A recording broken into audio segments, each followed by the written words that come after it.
Hello students, last lecture ला आपण coefficient of emission that is called emissivity आणि radiant power म्हणजेच emissive power त्याचे इक्वेशन्स डिराइव्ह केले. Okay, derive in a sense we just rote that. Okay, now today I am going to teach you one law. Okay, it is called Kirchhoff's law. ठीक आहे, आता already तुम्हाला मी Kirchhoff's शिकवलाय electric current मध्ये. ठीक आहे, it is the same Kirchhoff. Okay, but त्यांनी कायनेटिक थिअरी ऑफ गॅसेस आणि रेडिएशन ओके याच्यामध्ये वेगळं काम केलंय. सो हा किरचॉफचाच लॉ आहे, but it is not in a electric current, it is in a we can say thermodynamic. हा थर्मोडायनॅमिक्सचा पार्ट आहे सगळा. ठीक आहे, so now we are going to learn Kirchhoff's law. असं पण म्हणू शकता तुम्ही Kirchhoff's law of heat radiation. Okay, आणि त्याचा आपण प्रूफ पण करणार आहे. त्याचं प्रूफ काय, त्याचं नाव काय ते सगळं सांगतो. पहिल्यांदा मी तुम्हाला किरचॉफचा लॉ सांगतो. ओके, आता तुमच्या बुकमध्ये 2 स्टेटमेंट दिले. There are 2 statements for law. दोन्ही स्टेटमेंट वेगवेगळे नाहीयेत, फक्त दोघांचं लँग्वेज वेगळी आहे, अर्थ एकच आहे. ओके, मी तुम्हाला पहिल्यांदा सिम्पल वाला स्टेटमेंट घेतो आणि ते एक्सप्लेन करतो. Okay, and then I will explain you the complicated one. Complicated आहे पण अवघड नाहीये. ओके, अगदी एका ओळीत जर का किरचॉफचा लॉ सांगायचा असेल ना, तर तो असा बोलायचा. ऍट कॉन्स्टंट टेम्परेचर, लिहितो मी इकडे, at constant temperature coefficient of absorption is equal to coefficient of emission. कळलं? झालं किरचॉफचा लॉ. सोप्या शब्दात लक्षात ठेवा, at constant temperature coefficient of absorption is equal to coefficient of emission. ठीक आहे, हा, पण ते पुस्तकात सिंपल वर्ड्स मध्ये लिहित नाही. ओके, ठीक आहे, पण सी बघा त्यांनी काय लिहिलं हे कळलं पाहिजे आपल्याला, ते कसे लिहू द्या. ओके, आता बघा मी इथं काय शब्द लिहिला रे, ऍट कॉन्स्टंट टेम्परेचर. त्याला ते कधीच असं नाही म्हणत. आता मी तुम्हाला मगाशी किंवा लास्ट लेक्चरला शिकवलंय, ऍट कॉन्स्टंट टेम्परेचर म्हणजे काय रे, when rate of absorption is equal to rate of emission. जेवढी बॉडी ऍब्झॉर्ब करते तेवढीच एमिट करत असेल तर ते काय झालं, कॉन्स्टंट टेम्परेचर ना. त्याला आपण म्हणतो थर्मल इक्विलिब्रियम.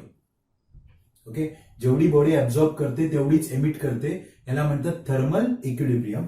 सो आता लॉ बघा, मी बुक प्रमाणे बोलतो. Wien the bodies okay are in thermal equilibrium with the surrounding, then coefficient of absorption is equal to coefficient of emission. Okay, म्हणजेच बॉडी थर्मल इक्विलिब्रियम मध्ये म्हणजे तिचं टेम्परेचर कॉन्स्टंट आहे.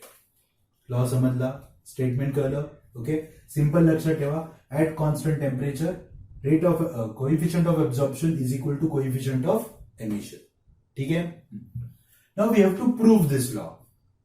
Okay, दुसरं स्टेटमेंट मी प्रूफ केल्यानंतर सांगतो. ठीक आहे, आता हा लॉ प्रूफ करायचा आपल्याला किरचॉफचा. तर किरचॉफनीच आपल्याला एक एक्सपेरिमेंट सांगितला आणि त्या एक्सपेरिमेंटचं नाव होतं thought experiment. This is the name of experiment, thought experiment. आता काहींना प्रश्न पडेल, सर याला थॉट एक्सपेरिमेंट का म्हणतात? कारण हा इमॅजिनरी आहे. ओके, हा रिअल मध्ये केलेला नाहीये, हा फक्त पेपरवर तयार केलाय. That's why it is. त्यांनी स्वतःहूनच सांगितलं होतं की दिस इज थॉट एक्सपेरिमेंट. ठीक आहे, आता एक्सपेरिमेंट काय आहे, प्रूफ खूप सिंपल आहे, फक्त लक्ष द्या. ओके, आता पुस्तकात डायग्राम वगैरे काही काढली नाहीये, पण जी गोष्ट आपण बोलतोय ती व्हिज्युअलाइज व्हावी म्हणून मी एक डायग्राम ड्रॉ करणार. Okay, so what is this thought experiment?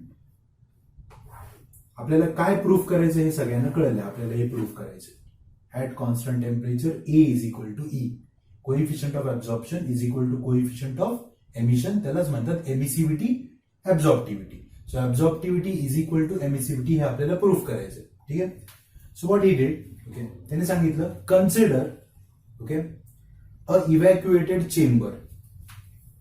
म्हटलं एक चेंबर इमॅजिन करा. Okay, so this is the evacuated chamber. आता तुमच्या पुस्तकात ही नावं नाहीयेत, नावं काही खूप अवघड नाहीयेत, पण मी तुम्हाला सांगतो, याला म्हणतात युनिफॉर्म टेम्परेचर एन्क्लोजर. बघा काय नाव आहे याचं, युनिफॉर्म टेम्परेचर एनक्लोजर. काही अवघड नाही खूप. इट्स अ एनक्लोजर, कॉम्पॅक्ट आहे. युनिफॉर्म टेम्परेचर म्हणजे आतमधलं टेम्परेचर बदलणार नाही, आणि तेच तर आपल्याला पाहिजे. कळलं? So it's a uniform temperature enclosure. तुमच्या बुकमध्ये हा वर्ड नाहीये, तुम्ही नाही वापरला तरी चालेल, काही हरकत नाहीये. तुम्हाला कळलं पाहिजे. आपल्याकडे एक चेंबर आहे, okay. That is a chamber in which temperature is not changing, okay. Now inside that chamber take 2 bodies, okay. किती बॉडीज घ्यायच्या? 2. एकाला नाव द्यायचं ए आणि एकाला नाव द्यायचं बी, ओके. ठीक आहे. आता body A is ordinary body.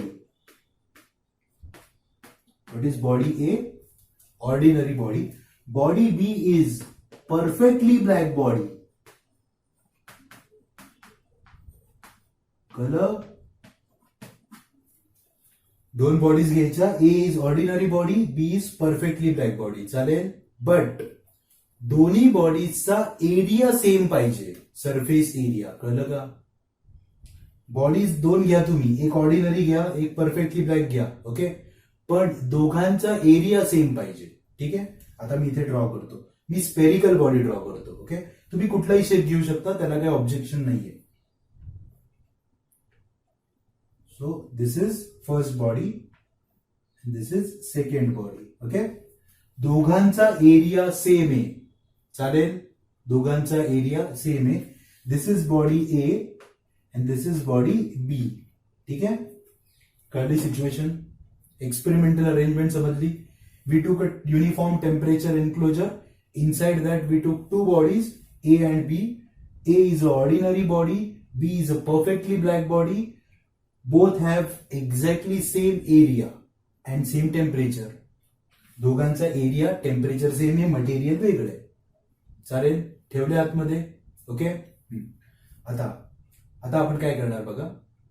We are going to, पहिले आपण सगळं जे काय करतोय ना ते बॉडी ए साठी करू आणि मग आपण परफेक्टली ब्लॅक साठी करू, ओके.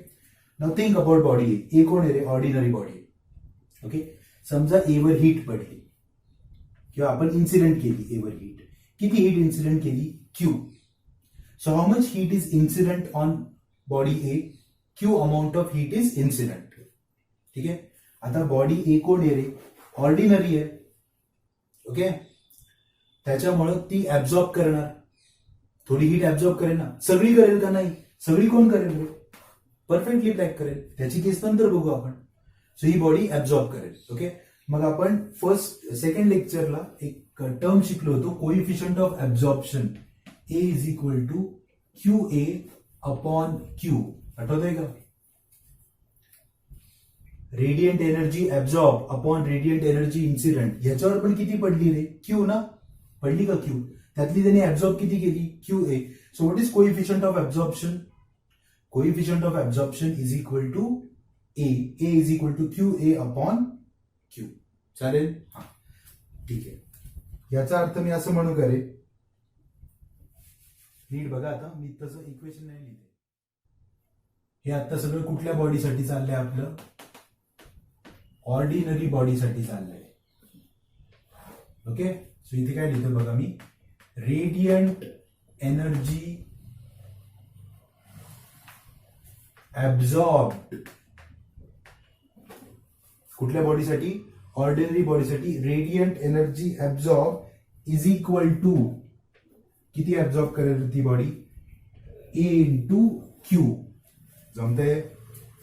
सर ते कुठून आलं हे बघा. काय लिहिलं होतं आता मी? A is equal to Q A upon Q ना. मग Q A is equal to A into Q, बरोबर. तिच्यावर पडली किती? क्यू. ऍब्झॉर्ब किती करणार ती? एवढी ना. क्यू ए ऍब्झॉर्ब केली ना. मग क्यू एचं इक्वेशन काय? ए इंटू क्यू. समजलं? त्याची ए ची व्हॅल्यू किती आहे माहित नाही, कारण ती कुठली बॉडी आहे? ऑर्डिनरी. मग ए ची व्हॅल्यू काही असेल 0.2, 0.3, 0.4, ओके. सो ऑर्डिनरी बॉडीवर रेडियंट एनर्जी पडली. What is radiant energy absorb? A into Q. ठीक आहे. नाव इथे नीट बघा. रेडियंट एनर्जी, आता आपण शिकलोय जेवढी ऍब्झॉर्ब होते तेवढीच एमिट होते. Radiant energy emitted, okay. ज्याला रेडियंट एनर्जी एमिटेड, ज्याला आपण म्हणतो एमिसिव्ह पॉवर, आठवलं का? त्यालाच आपण म्हणतो ना एमिसिव्ह पॉवर. मग एमिसिव्ह पॉवरचं सिम्बॉल काय वापरलं होतं रे? आर. आणि आर बी कुणासाठी वापरलं होतं? ब्लॅक बॉडीसाठी. आणि ऑर्डिनरीसाठी R. So radiant energy emitted is equal to R. हे कळलं? सगळ्यांना इथपर्यंत समजलंय का? सगळं इथंच आहे. ओके. बॉडीवर हीट किती पडली? क्यू. त्या बॉडीने किती ऍब्झॉर्ब केली? सगळी केली का? नाही. किती ऍब्झॉर्ब केली? जेवढा तिचा कोइफिशियंट आहे. किती कोइफिशियंट आहे? ए. मग A into Q. So radiant energy absorb. पण आपल्याला माहिती आहे हे युनिफॉर्म टेम्परेचर एन्क्लोजर आहे. म्हणजे काय रे?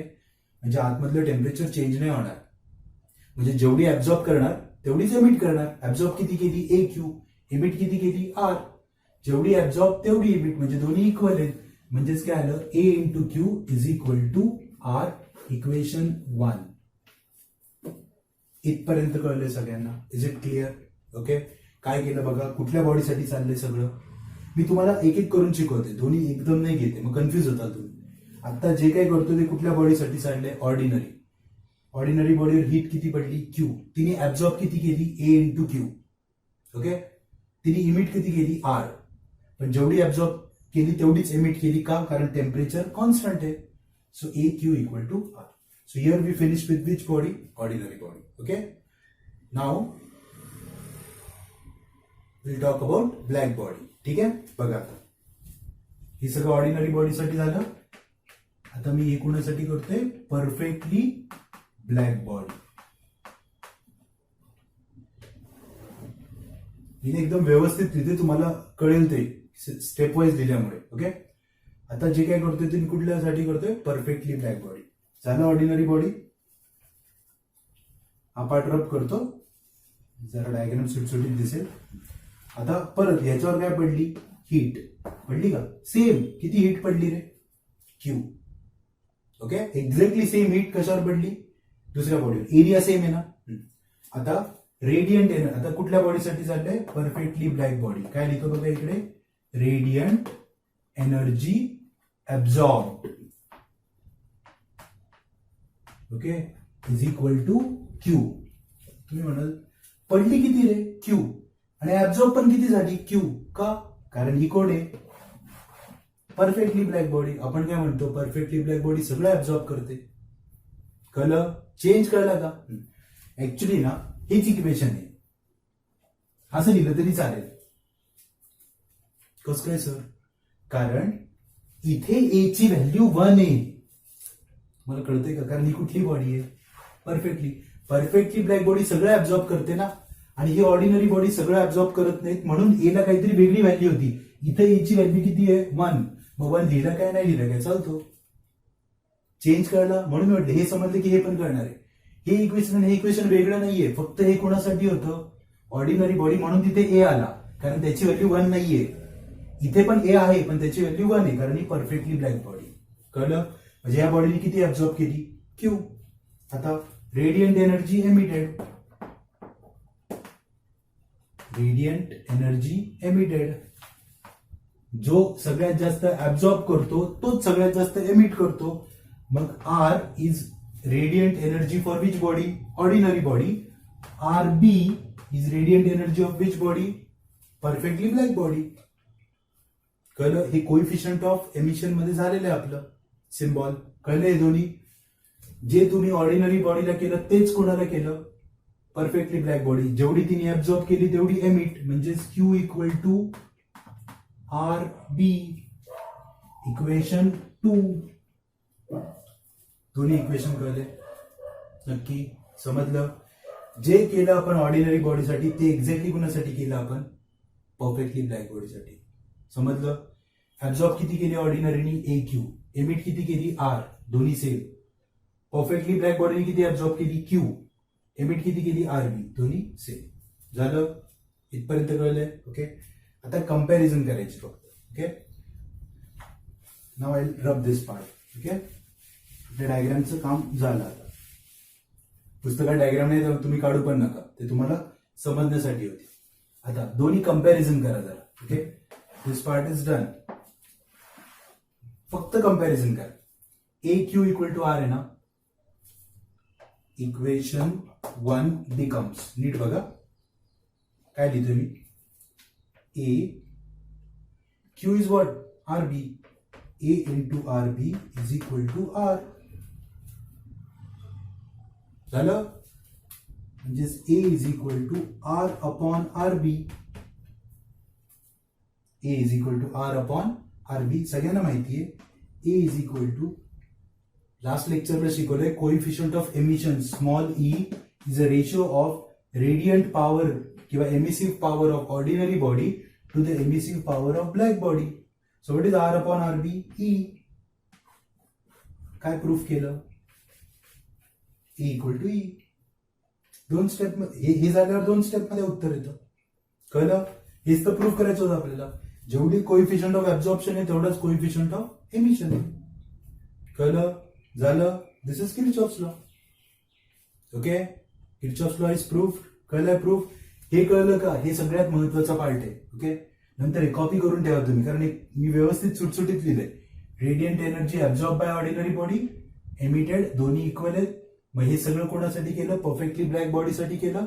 आणि मग नंतर कंपॅरिझन केलं, क्यूच्या जागी काय लिहिलं, आरबी. गॉट दिस. ओके, आता अजून एक फॉर्मॅट लिहितो, नीट बघा.